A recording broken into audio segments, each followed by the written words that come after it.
Shalom, shalom, seja muito bem-vindo ao Tropa de Elite de Jesus. Eu me chamo Suzana e hoje eu quero compartilhar com você algo que o Senhor falou ao meu coração, amém? Esses dias atrás, nós recebemos aqui em casa uma visita muito especial, que foi o pastor Rony e a pastora Fabiana. Eles estiveram aqui nos visitando e eu fico sempre muito feliz, muito honrada, né? Com cada vez que nós nos reunimos, porque sempre que a gente se reúne, algo novo é derramado, algo é destravado, né? E louvado seja o Senhor por isso. E num determinado momento, nós nos sentamos então para ler as Escrituras e a pastora compartilhou algo comigo, nós refletimos, né, um texto ali, numa palavra, e a partir dali o Espírito Santo foi falando algo comigo e eu quero compartilhar com vocês, amém? No livro de Daniel, inicia no livro de Daniel, se você quiser acompanhar.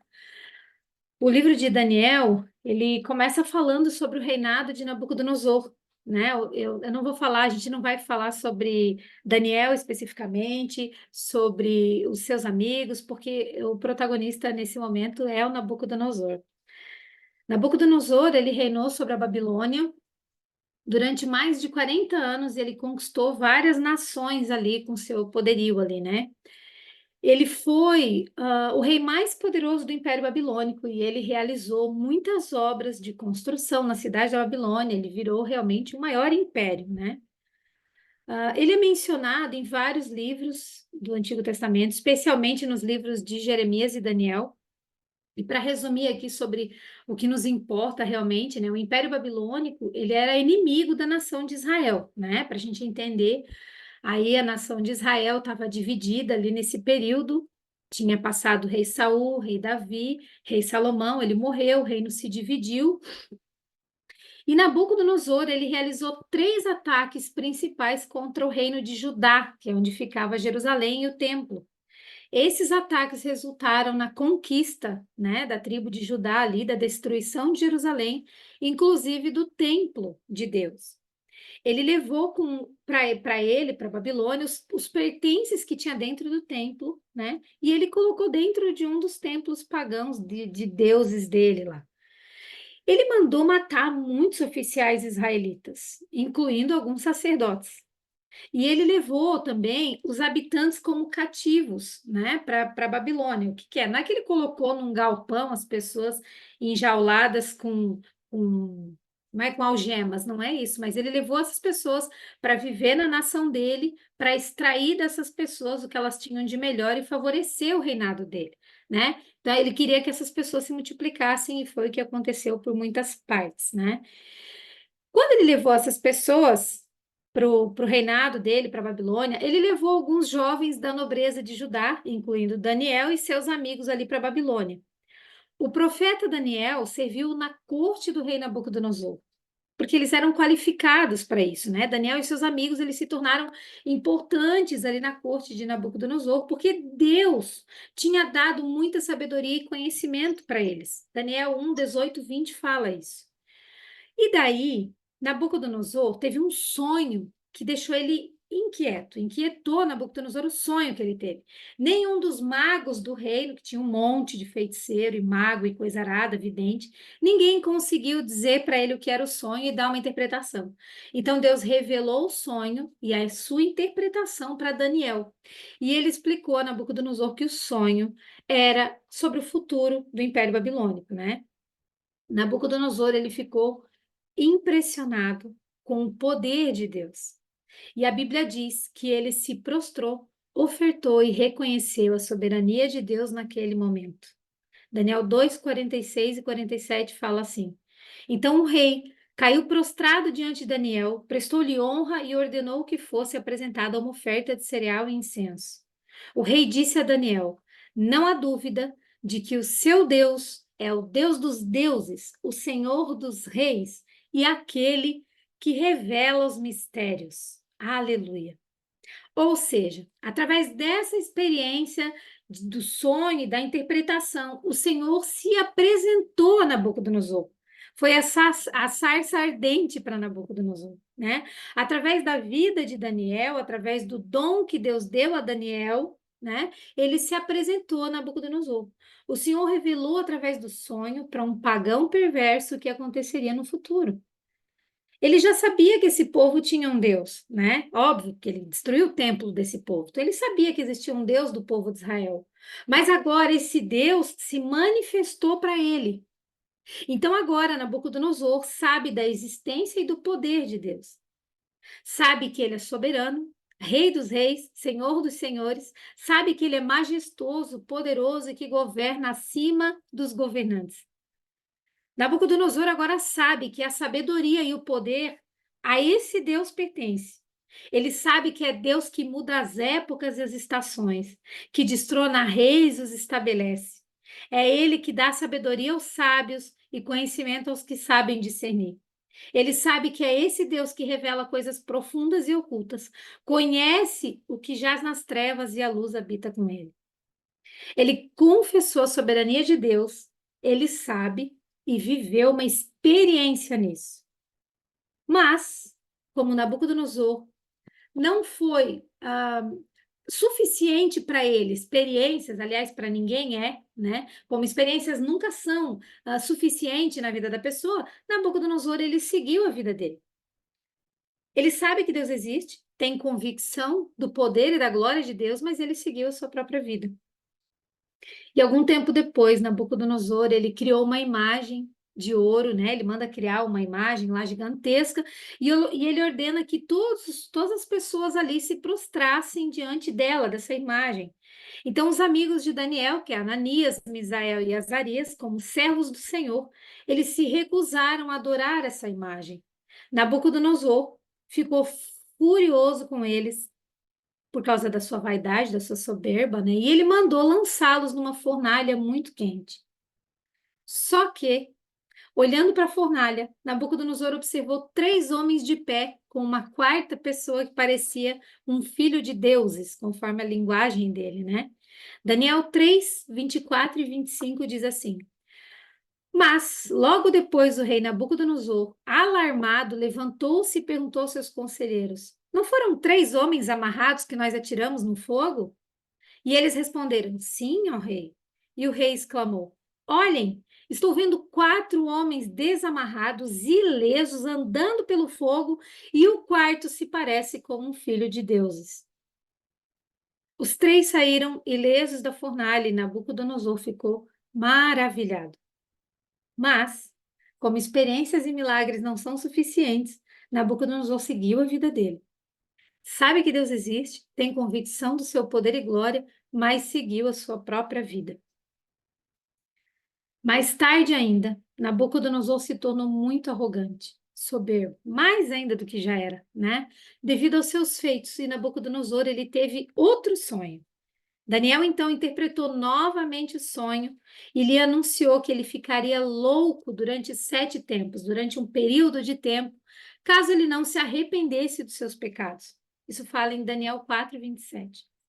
Nabucodonosor, ele ignorou Daniel, ignorou a resposta que Daniel trouxe de Deus para ele, e 1 ano depois, ele ficou completamente louco.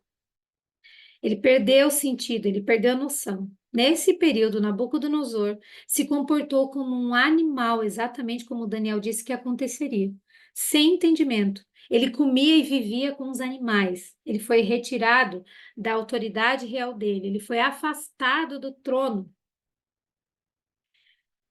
E aqui a gente começa a analisar algo que é muito importante na vida de todo crente. Se na vida de Nabucodonosor, que não era crente, era importante, imagina para a nossa vida, para a vida dos crentes, que é a diferença entre ser convencido e ser convertido. No livro de Romanos, lá no capítulo 12, fala sobre a transformação do crente, que ela deve acontecer ao praticar a vida do corpo, no corpo de Cristo, quando apresenta o nosso corpo, na renovação da nossa mente, por exercitar os dons que recebemos, por viver uma vida com virtudes, né, do céu. Então tem muitas coisas ali que vai transformando a nossa vida como crente, como cristão. E no versículo 2 desse mesmo capítulo, por exemplo, nós somos instruídos a não nos conformarmos com os padrões desse mundo, né? A gente conhece bem esse versículo, mas sermos transformados pela renovação da nossa mente, para que a gente possa discernir qual é a vontade de Deus, o que é bom, agradável e perfeito da parte de Deus. Esse versículo, ele nos convida a refletir sobre a natureza da nossa relação com Deus. Estamos apenas convencidos de sua existência e poder, ou estamos realmente vivendo uma transformação real em nossa vida? A primeira distinção que a gente tem que compreender é entre estar convencido e estar convertido. Porque ser convencido é reconhecer intelectualmente a existência e o poder de Deus. Convencido é aquele que se convenceu, que tem uma convicção, uma certeza de algo. Pode ser resultado de experiências, e aqui entra inclusive milagres e testemunhos, exposição à palavra de Deus, ou até mesmo evidências da criação ao nosso redor. No entanto, ser convertido vai além disso. Ser convertido implica em uma mudança profunda de coração, mente e comportamento. O convertido significa ser mudado, ser transformado. É aquele que mudou de lado. É estar indo por um lado e se converter para o outro lado. Isso é o significado do convertido. É uma experiência que transcende o intelecto e penetra na essência do nosso ser, lá dentro da nossa alma. Nossa alma precisa se converter, né? Nos levando a uma vida, uma relação viva com o Senhor, próxima, íntima e transformadora. Muitas pessoas podem ter experiências com Deus, momentos de revelação, de sentir arrepio, de sentir sua presença ou de testemunhar o seu poder em suas vidas e na vida de outras pessoas. No entanto, essas experiências, elas podem ser superficiais se não forem acompanhadas por uma verdadeira transformação interior. Nabucodonosor é um exemplo disso. Tudo que ele viu, ouviu e vivenciou não foi suficiente. Ele testemunhou o poder de Deus em sua vida, ele reconheceu publicamente, após as suas experiências através de Daniel e dos amigos dele. Mas a sua rendição foi apenas externa, não acompanhada por uma mudança genuína de coração, mente e comportamento. Então ele voltou à sua arrogância e idolatria. Demonstrou que estava convencido, mas não convertido. A verdadeira transformação acontece quando nós nos rendemos completamente a Deus, permitindo que Ele opere em nós, nos moldando, nos transformando à sua imagem e semelhança. É um processo contínuo de renovação da mente, de submissão à sua vontade e de crescimento espiritual. Quando nós somos convertidos, não apenas a gente experimenta momentos de comunhão com Deus, mas a nossa vida diária reflete a sua presença e o seu amor. Como que reflete a presença e o amor de Deus? As outras pessoas que observem e recebem, se sentem amadas por nós, sentem a presença de Jesus em nós.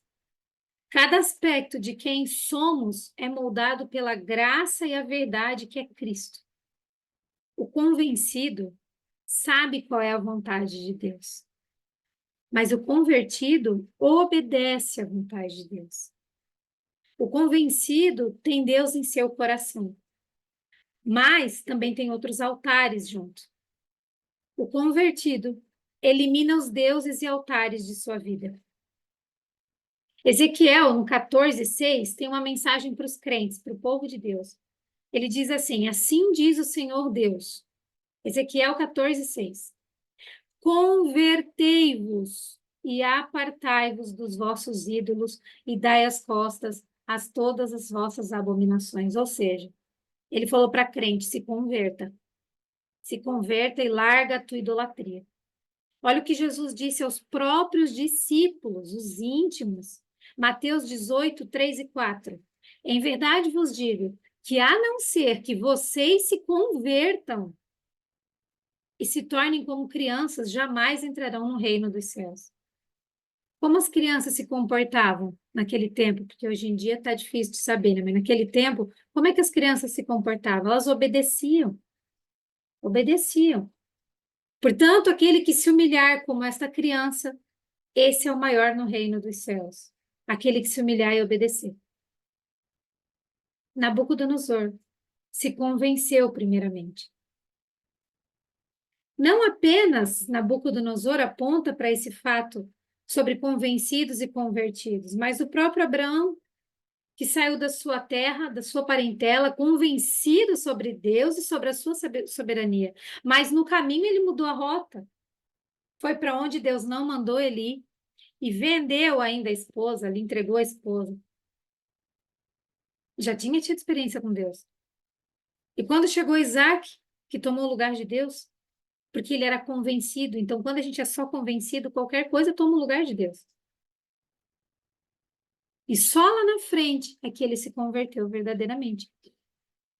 E o que falar, por exemplo, de Pedro, que mesmo testemunhando os milagres de Jesus, experimentando também, porque ele teve a sogra dele curada, ele andou sobre as águas, tudo bem que ele afundou, mas ele andou sobre as águas, sendo um discípulo próximo a Cristo, um dos mais íntimos, mais próximos de Cristo. Quantas coisas ele viveu, experimentou, comprovou a soberania, o amor, a compaixão, o poder de Deus. Mas ele mostrou a sua falha de caráter quando ele se sentou com a multidão que queria ver Jesus crucificado. Negou a Jesus no momento de provação. Não porque não amava Jesus, a gente sabe, mas ele negou por medo. E ele tinha dito que ele iria com o Senhor para a prisão ou mesmo para a morte. E veja que o Senhor diz para ele durante a sua caminhada, Lucas 22, 31 e 32.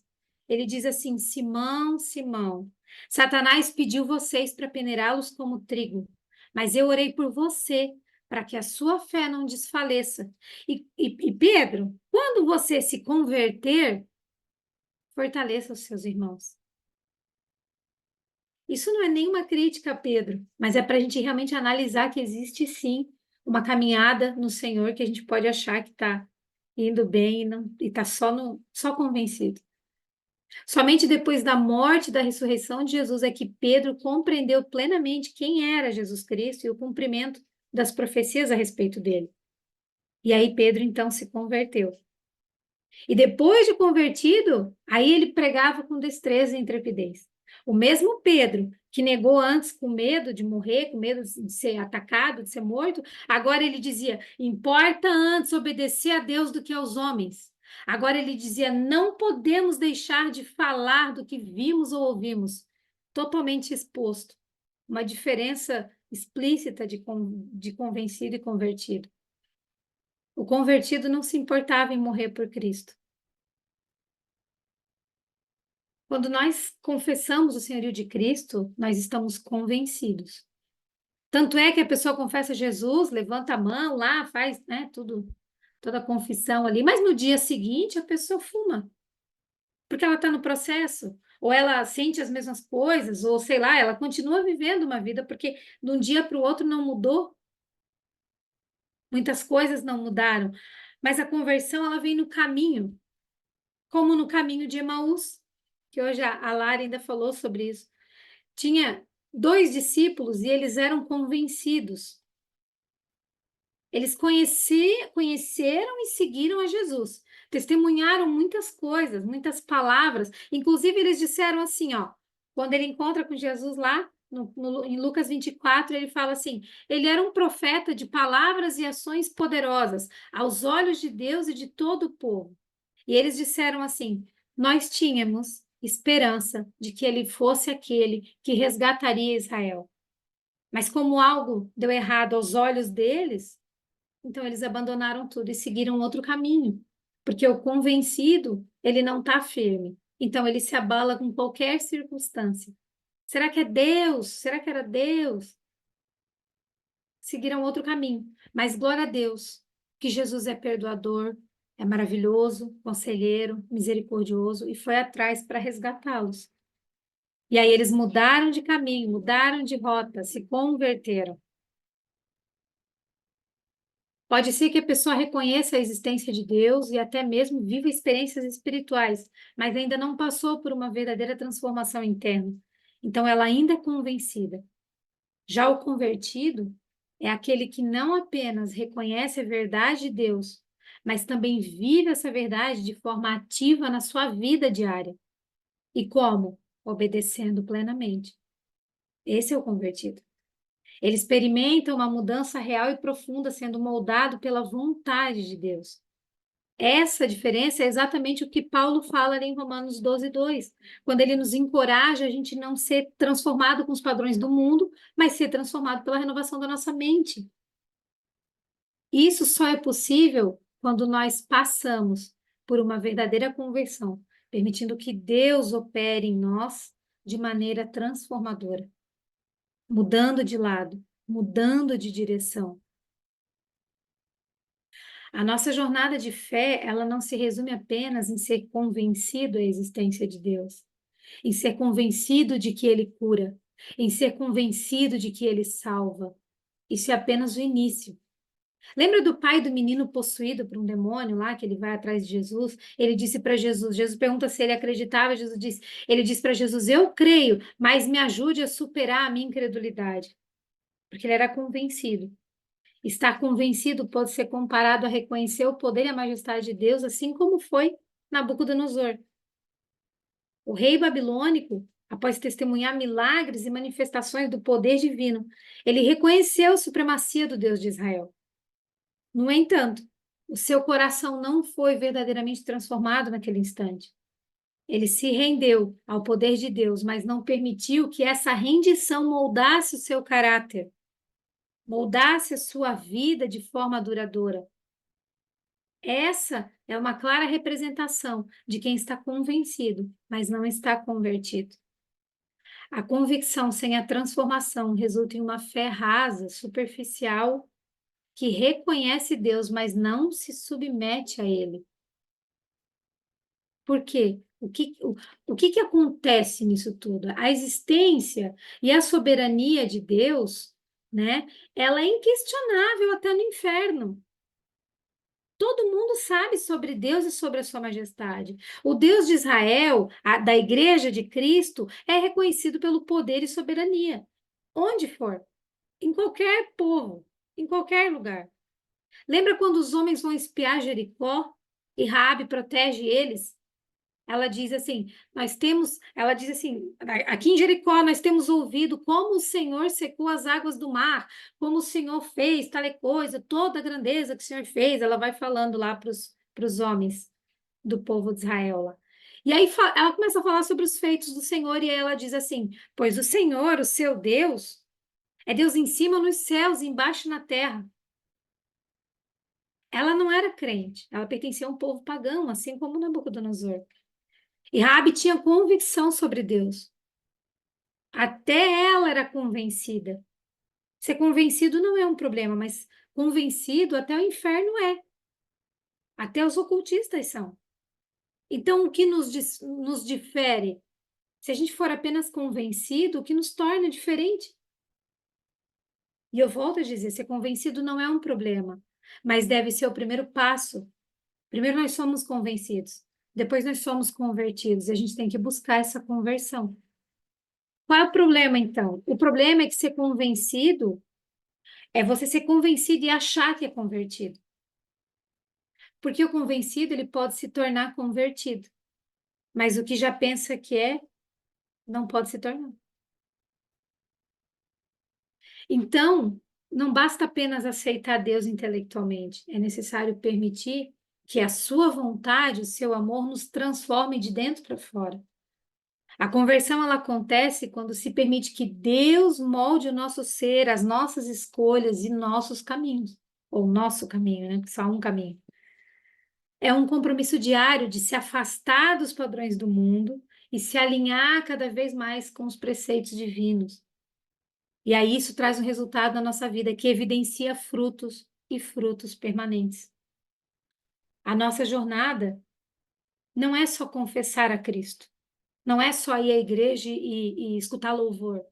Esse estágio é de convencido, é o primeiro passo. Mas a nossa jornada é buscar a continuação diariamente. E voltando para Nabucodonosor, Daniel havia dado a dica para ele sobre o caminho da conversão. Daniel diz para ele assim: olha só, rei, aceita o meu conselho, renuncia a teus pecados, renuncia a tua maldade, pratica a justiça e tenha compaixão dos necessitados. Talvez você continue a viver em paz. Daniel 4:27. Nabucodonosor, apesar de tudo que viveu, ele ao fim se arrependeu da sua arrogância e deu glória a Deus, sendo restituído na sua posição. Daniel 4:34 e 37 é o próprio Nabucodonosor que diz: Ao fim daquele período, eu, Nabucodonosor, levantei os olhos ao céu e percebi que o meu entendimento tinha voltado. Ele voltou em si, né? Então eu louvei ao Altíssimo, honrei e glorifiquei aquele que vive para sempre. O seu domínio é um domínio eterno e o seu reino dura de geração em geração. Todos os povos da terra são como nada diante dele. Ele age como lhe agrada com os exércitos dos céus e com os habitantes da terra. Ele age como lhe agrada. Ninguém é capaz de resistir à sua mão, nem de dizer-lhe o que fizeste.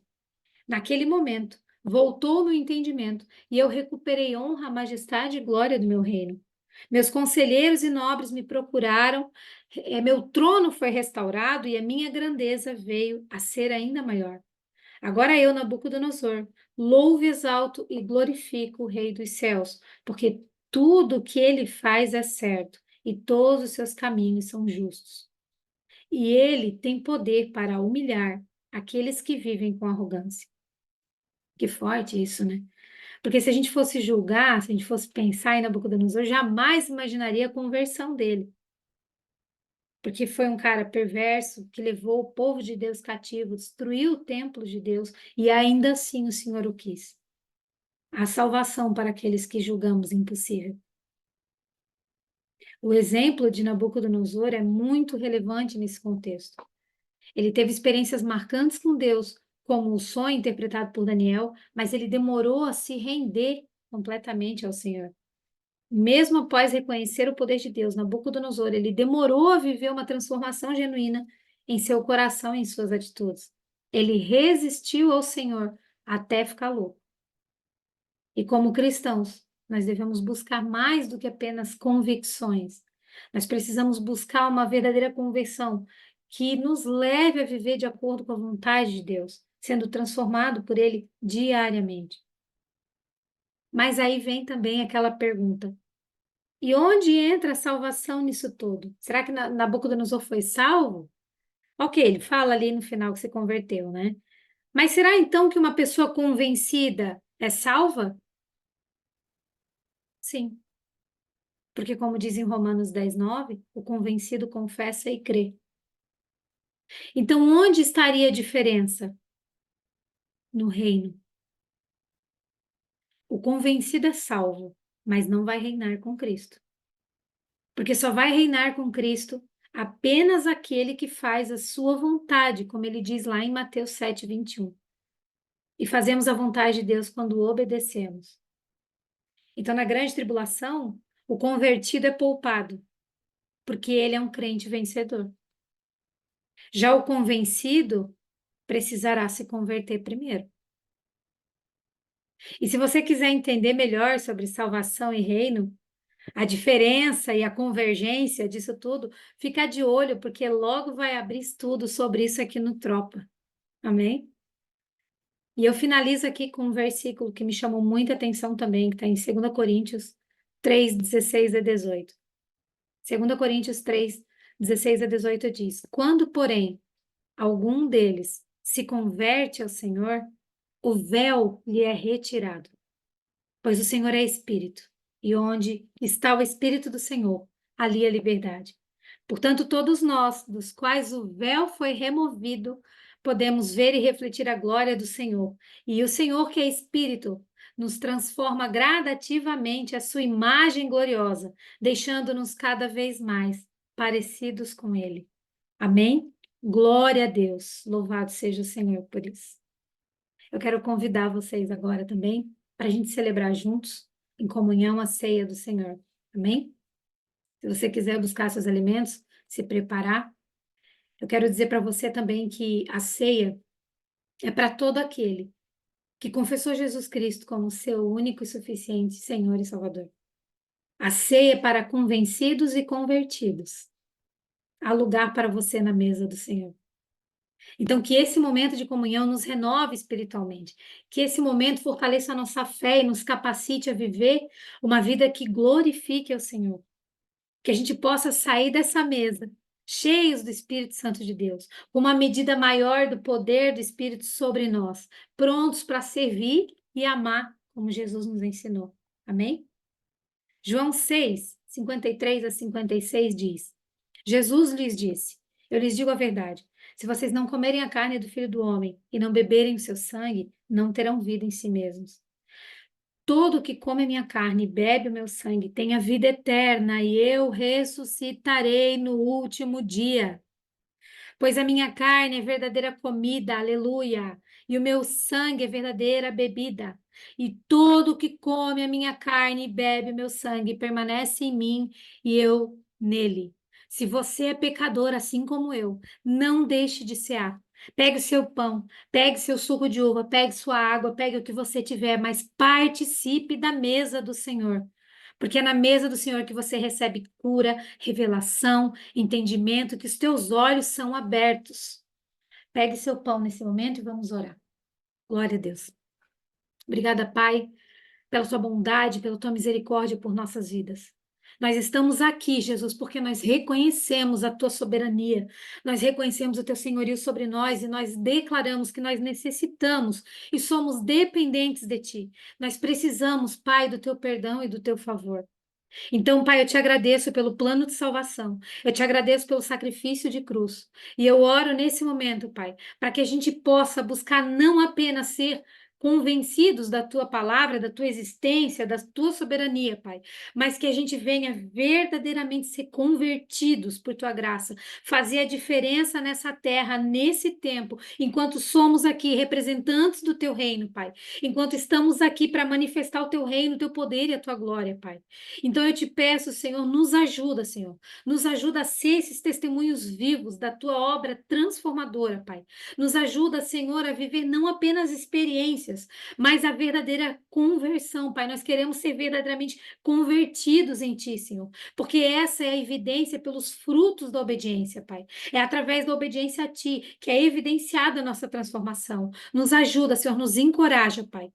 E nós te apresentamos agora, Pai, o pão e consagramos a Ti, em nome de Jesus. Podemos comer. Glória a Deus, glória a Deus. Obrigada, Jesus. Eterno de poder e de glória, nós consagramos a Ti esse suco, Senhor, que representa o Teu sangue, que foi derramado por nós e sobre nós, o sangue da nova e eterna aliança que nos limpa, que nos livra, nos limpa dos pecados e nos transforma, que nos convence e nos converte, que muda a nossa direção, que renova a nossa mente, que abre os nossos olhos e o nosso entendimento, e louvado seja o Senhor por isso. Que muda o nosso coração duro e obstinado por um coração obediente a Ti. Eu oro, Pai, para que Tu, Senhor, desenvolva em nossos corações o mesmo sentimento de Cristo Jesus, a mesma retidão e a mesma obediência de Cristo Jesus em nós, Pai. E eu te agradeço, Jesus Cristo amado, misericordioso, bondoso, por seu amor e misericórdia, pela tua bondade, pelas nossas vidas. E nós seguiremos anunciando o teu sacrifício na cruz. Nós seguiremos anunciando a tua obra redentora até que o Senhor volte. Apocalipse 19 diz que saiu uma voz do trono dizendo: Louvai o nosso Deus, todos os seus servos e todos os que o temem, pequenos e grandes. E ouvi como uma voz de uma grande multidão, e como o som de muitas águas, e como voz de fortes trovões que dizia: Aleluia! Porque o Senhor, nosso Deus, o Todo-Poderoso, reina. Alegremo-nos e exultemos, a Ele demos glória, porque chegaram as bodas do Cordeiro e a sua noiva já se aprontou. E foi-lhe dado que se vestisse de linho fino, puro e resplandecente, porque o linho fino são os atos de justiça dos santos. E ele disse: Escreva isso. Felizes são os convidados para a ceia das bodas do Cordeiro. E ele acrescentou: Essas são as palavras verdadeiras de Deus. Obrigada, Pai. Nos ajude a estarmos prontos. Eu te peço, Pai. Amém. Podemos beber. Glória a Deus. E louvado seja o Senhor.